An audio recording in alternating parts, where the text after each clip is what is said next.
Bible कहती है मूसा जब पहाड़ से उतरा तो उसके चेहरों से किरणें निकल रही थी। मूसा के चेहरे से जब किरणें निकल रही थी तो इजरायली लोग उसके चेहरे को देख नहीं पा रहे थे। तो मूसा ने अपने चेहरे को ढक लिया और पर्दा कर लिया ताकि इजरायली लोग उसके चेहरे को देख सके। और बाइबल कहती है मूसा इस बात को नहीं जानता था कि उसके चेहरे से किरणें निकल रही हैं।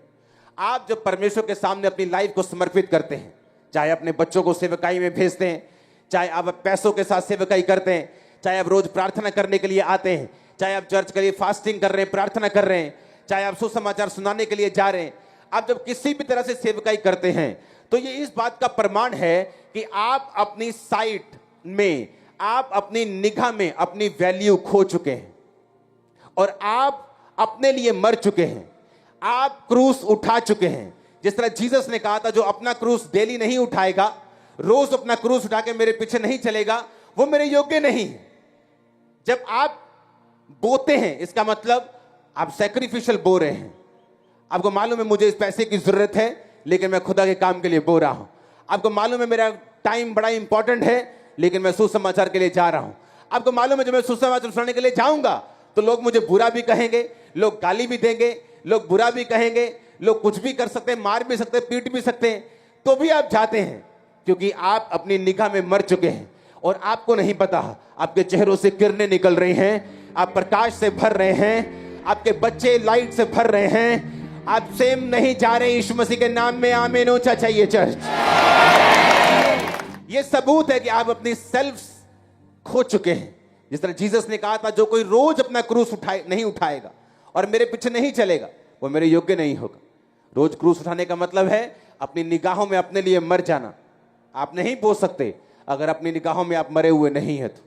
आप नहीं सेवा कर सकते अगर आप अपने लिए मरे हुए नहीं है तो। आप नहीं कर सकते।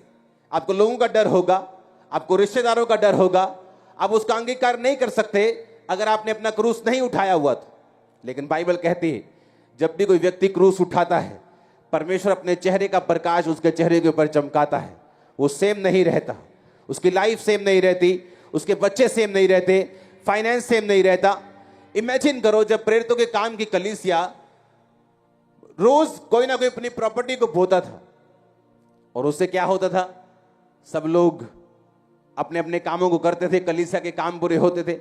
पतरस का कोई बिजनेस नहीं था जिसको वो आपके पैसों से चला रहा था। तो ऐसे तो सब गरीब हो जाएं।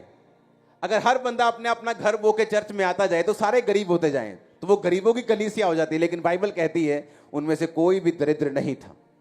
क्यों? जब आपने बोया, जब दाऊद ने बोया, सुलेमान ने नहीं भी मांगा तो सुलेमान को परमेश्वर ने सारा उस दाऊद का असर दिया जो दाऊद ने अपने पर्सनल पैसों को बोया था। आप परमेश्वर को हरा नहीं सकते। आप उसको पैसा देंगे वो आपको बरकत देगा, आप उसे टाइम देंगे वो आपको गोल्डन टाइम देगा, आप रूहों को बचाएंगे वो आपके बच्चों को टॉप की कुर्सियों के ऊपर लेके जाएगा। मैं आपको बता रहा, आप उसको हरा नहीं सकते, आप परमेश्वर को बीट नहीं कर सकते। अपनी लाइफ को डेडिकेट करके खुदा के कामों में चलाना है।